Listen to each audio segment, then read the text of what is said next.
Thank you for joining us on this special edition of Invest Africa. I'm Nozi Pombandra.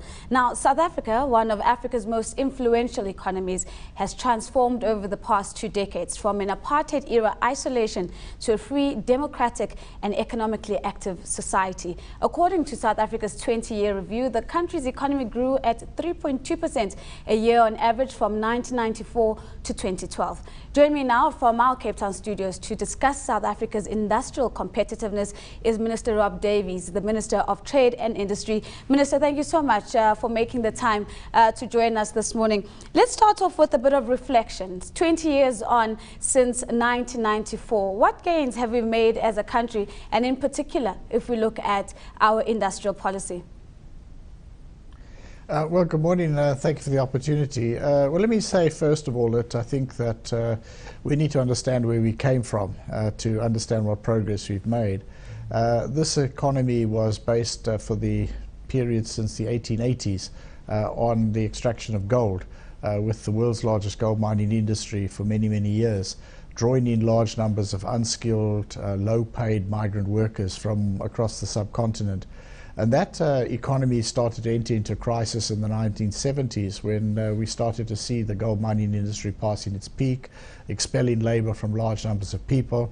An industrial sector that existed and grew up was either to feed directly the mining industry or was based on import substitution, industrialization, orientated towards the higher income part of the minority population.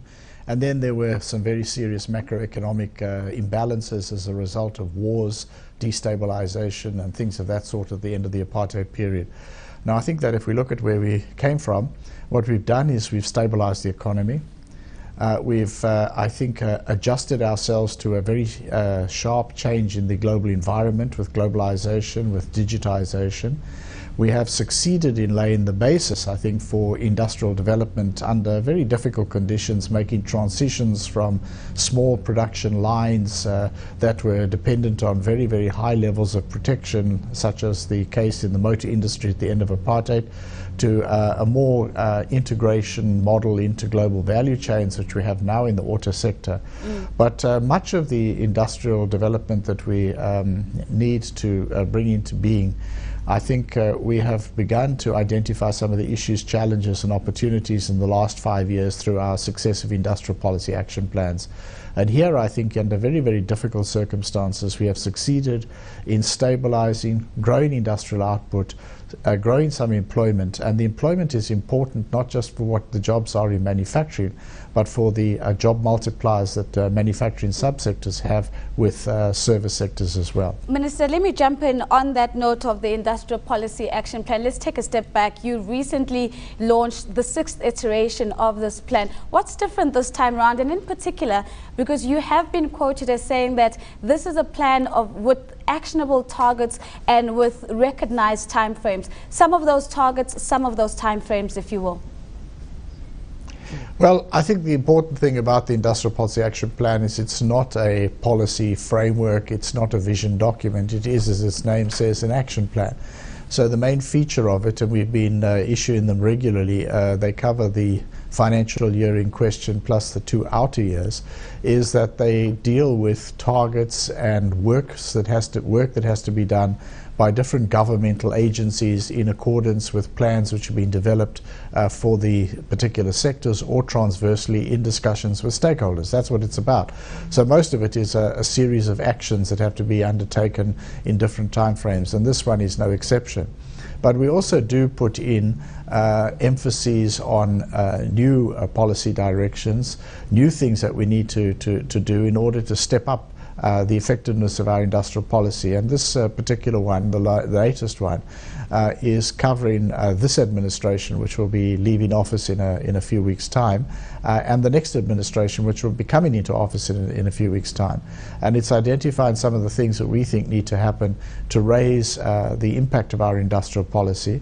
It's talking about things like how we need to accelerate the infrastructure investment program and increase the localization that we have from the infrastructure investment program, how we need to pursue regional integration across the African continent, particularly broadening integration by establishing large free trade areas across large swathes of the African continent and eventually establishing a continental free trade area, but complementing that with infrastructure and cooperation to promote productive industrial activities across the continent. Minister, one of the key targets, I would assume, of your ministry is the creation of black industrialists. As the economy has transformed, South Africans have not only achieved political freedom but economic freedom too. Let's reflect on that. To what extent has BEE delivered on creating black industrialists in South Africa? Well, it has to some degree, but I think our conclusion is that not sufficiently. What we really need to create in South Africa is much deeper entrepreneurial capacity, people that are really players in the industrial sectors that they participate in, not people that are sitting on boards and providing general inputs or the PR arm of the boards, but actually the real players in the productive activities of the economy. That's what we really need to create. And there are just insufficient black people that are playing that role, either in big companies, which is one of the concerns that we have about continued fronting in the economy around broad-based black economic empowerment, but also that we have insufficient of the model which you have in Asia, where you have big industrial players working in active symbiosis with small suppliers and working actively to develop the capacities of the small suppliers, build the supply capacity, and create many more opportunities for enterprises at that level. So a lot of our effort has been to try to encourage both of that. Minister, what about the naysayers that have come back and said, in fact, the unintended consequences of BEE have been so bad that we've not seen a rebalancing of the scales, but a complete skew towards a handful of black insiders who have become the new black elite and have really brought a very negative brand image to the entire exercise? Do we scrap BEE because of these negative and unintended consequences? Well, absolutely not. I think our focus, as I've already said, our focus is on trying to intervene to support a direction of black economic empowerment where it actually underpins the emergence of people who are real players in the real productive economy, not people that are simply doing a deal and then outsourcing that deal to some subcontractor. That's not the model that I think we want to support. We want to support the model where people are actually real players in the real economy. And most of the changes we've made in BEE as a result of the recommendations of the BEE Advisory Council that sits under the President, most of the changes that we've made have been to try to nudge our empowerment efforts in that direction. Minister, you talk about real players in the economy, and on the back of that we've heard certain talks of the possibility of a ministry for small businesses. Is this a good idea? Well, it's not my call, so I'm not going to make any comment on that. It is the call of the President, what ministers he wants to appoint and what responsibilities he wants to assign them. I know there is that discussion, and I can see there is a need for very serious coordination of efforts to promote small business across government. But I think it's up to the President whether he chooses to appoint a minister or not. Quite certainly, Minister, given the fact that, of course, this has a direct bearing on a very key part of your portfolio, and that is the growth of small businesses. But let's move on and let's look at some of how South Africa has repositioned itself in terms of its trade relations.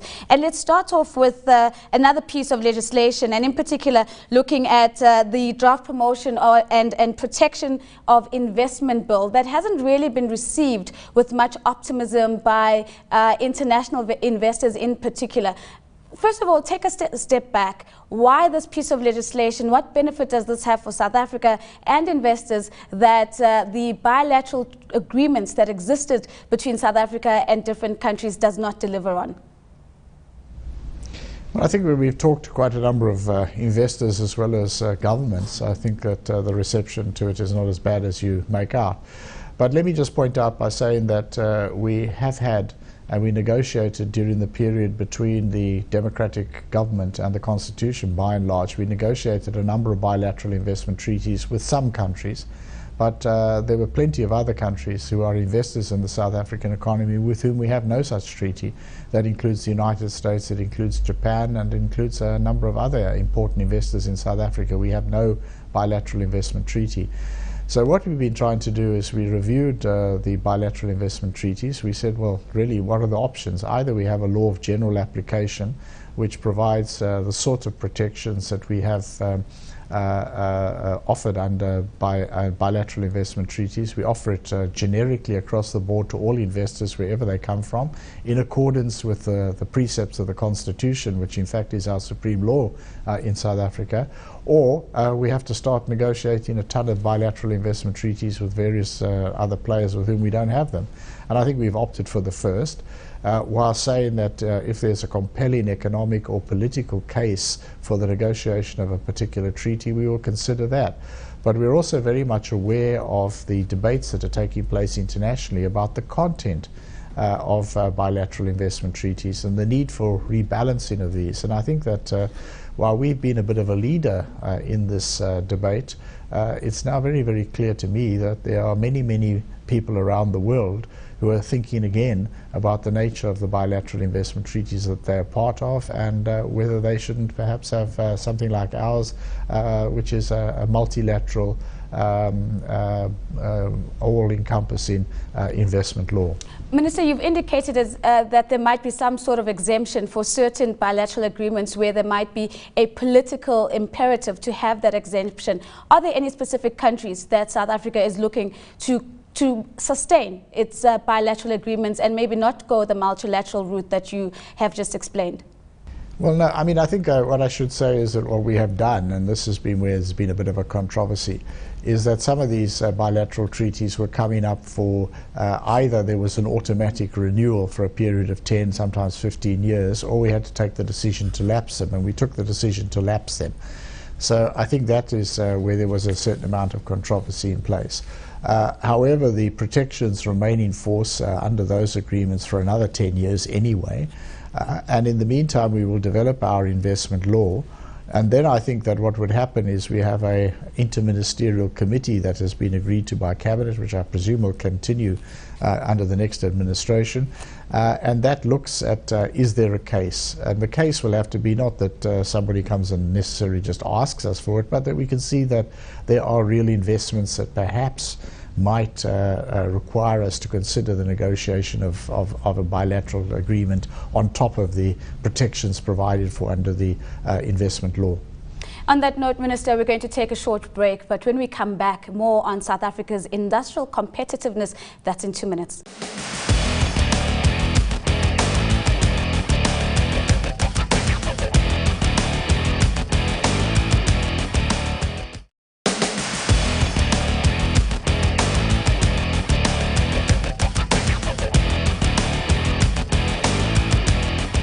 Welcome back to Invest Africa. Remember that we do value your suggestions and your feedback. So send us an email. That's to investafrica@abn360.com, or interact with us on Twitter using the hashtag InvestAfrica, the handle @CNBC Africa, or follow me @Nozipho Mbanjwa. Still with me, my guest Rob Davies, the Minister of Trade and Industry, joining us from our Cape Town studios. Minister, before we went to break, we were just talking on legislation. Let's pick up from there. There has been some concern that given the electioneering, a lot of pieces of legislation and policy in general is somewhat being lost in the political noise that would ordinarily surround a period of this nature. And in particular, I'm talking about pieces of legislation such as the amendments to the Mineral and Petroleum Resources Development Act, which I do appreciate doesn't necessarily fall under your portfolio, the amendments to the Private Security Act, the Intellectual Property Law, and all of these pieces of legislation. How do you ensure that there is some degree of separation between political noise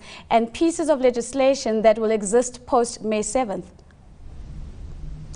Well, I think the pieces of legislation in question, I don't know what the last one you mean, because we have a policy discussion document on intellectual property. But there was a law which was passed through on basically indigenous knowledge. But I think that those pieces of legislation were all pieces of legislation that were part of the mandate of this administration. Those passed through Parliament. I don't think they were all passed for electioneering reasons. I don't think anything of the sort. So those pieces of legislation have gone through, and then there will be a new Parliament, a new administration, and there will presumably be further pieces of legislation that will pass. But I think that the real issue from where we stand, which is also some of the parts of the MPRDA amendment, is that really what we need to do in this economy, and looking at the 20-year review where we've come from, the improvements that we've made in the economic performance, but still a long way to go. And that long way to go requires that we make structural changes in this economy, that we make structural changes which bring value-added activities to the forefront, and manufacturing is key among those. And that's not just a challenge that faces South Africa, it's a challenge that faces the African continent. And so one of the things we need to do is to make sure that we add value to the mineral products that we have under the ground.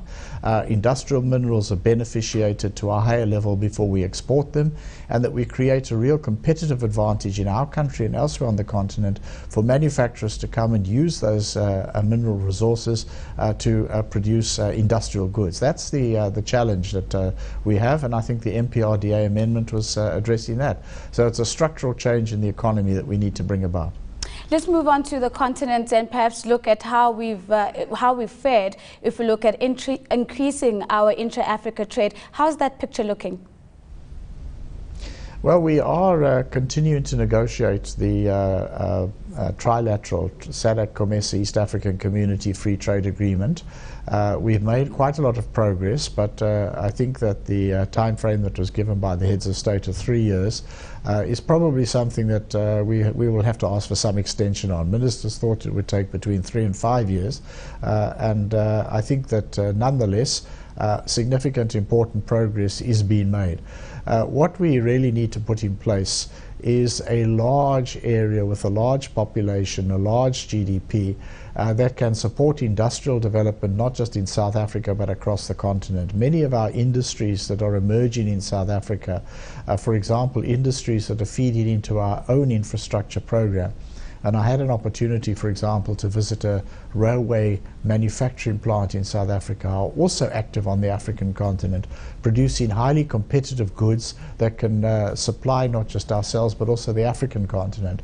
And then the African continent also wants to industrialize, and we need to position ourselves so that we are occupying a place in the value chain that is commensurate with our industrial capabilities, but also does allow other countries to industrialize as well. That's going to be the challenge in the trade negotiation, but it's one that we're rising towards. And we're also saying that our approach to regional integration is not just that we have a trade integration, but it's development integration. We need to have infrastructure programs in place that connect up our economies, and we need to actively cooperate to promote industrialization and industrial development. Those are the work streams that we're engaged in on the continent and within the regions that we're part of. Looking at our emerging market partners, Minister, and in particular the tension that's playing itself out between the US and Russia right now, is this a source of concern for South Africa, and should it be a concern to us?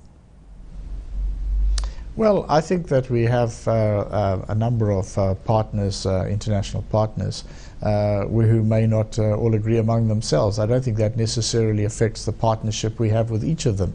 So we are strong partners with Russia in the contents of the BRICS. We also have a strong partnership with the United States, and we are hoping and we are working towards the continuation and extension of our inclusion in the African Growth and Opportunity Act. I don't think the fact that the two of them have got differences over the Ukraine is necessarily a matter that affects us. We will also have the right as a sovereign state to take our own decisions about how we might vote in the United Nations on issues like the Ukraine. So I think those are just the way it works. If the US is to come through with some of the threats that we've heard of putting down sanctions on Moscow, how does this impact on our trade with Russia and the US, if at all?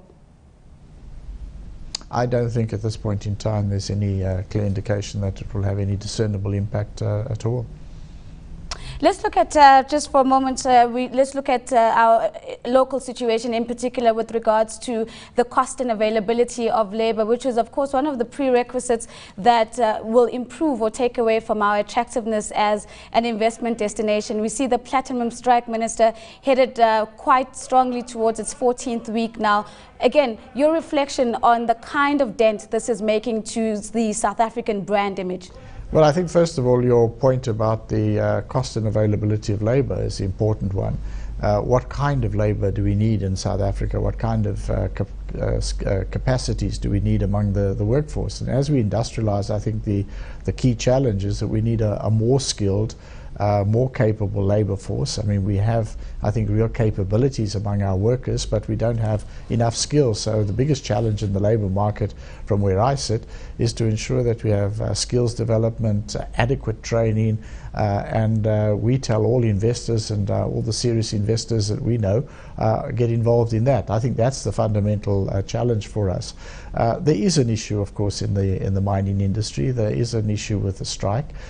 We have, as government, repeatedly said that we want the parties to come together and find a solution sooner rather than later. I think it is having an impact on the way we perceive, but it doesn't sit in the kind of overwhelming category that I think some commentators in South Africa perhaps think it does. We continue to see investors from across the world who see the importance of investing in Africa, the importance of South Africa as the most industrialized country in the African continent, and the significance that South Africa has as a big player on the African continent in terms of what it offers as a potential gateway for their operations outside of our borders as well. So I think we continue to see an investment pipeline, particularly in value-added activities, which is holding up, and people are committed to continuing and strengthening their presence in the South African economy.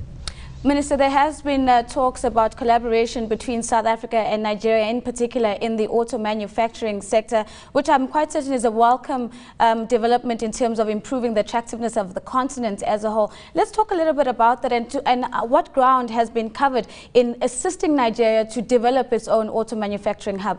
Well, the Nigerians are, as you indicate, now wanting to move into the creation of an auto sector.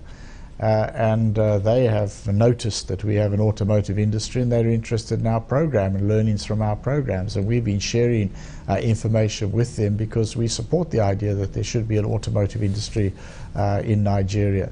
One of the ambitions that we have is that the Nigerian industry would start off with the manufacture of semi-knockdown kits. The assembly of semi-knockdown kits, and we're interested in exploring the possibility that South African factories would be producing the inputs into those. That's the kind of symbiotic relationship that we are seeking to build with Nigeria. But we do support the efforts of Nigeria, among other African countries, to industrialize. It's not just ourselves that are talking about industrialization, it's many other countries on the African continent, and indeed I think you will hear that the leaders of the continent as a whole are speaking about the need for this continent to industrialize. We've got to make structural changes in our economy. The Nigerians are very significant players in that, and we have some very useful conversations with Nigerian colleagues on precisely those issues. So we support Nigeria industrializing. Final comments, Minister. We started off this interview with a reflection on the last 20 years. My question to you now is almost to look forward to another 20 years and the kind of structural changes that you think need to be made now for us to realize the South Africa and the Africa that we dream of. Well, I think what we need to do now is we need to move much more energetically and effectively into value-added production. We need to drive that through a very ambitious infrastructure program. Those are the key policy directions that an incoming administration would be adopting. Those are the key highlights of our manifesto. And we will be drawing on localization and other policy instruments, and we will be fighting for the policy space that we need as South Africa, but the continent of Africa needs in international forums that will allow us and enable us to emerge as industrial players in our own right. That is our future, that's where it has to be, and that's where we are determined to take our country and our continent. We've come to the end of this week's episode of Invest Africa. Thank you to my guests, Minister Rob Davies, who joined us from our studios in Cape Town, talking everything from democracy to industrial policy in the country, on the continent and globally. Well, Bruce Whitfield is up next as he unpacks the latest news from South Africa's economy on Tonight with Bruce. Until next time, it's goodbye and thank you for joining us.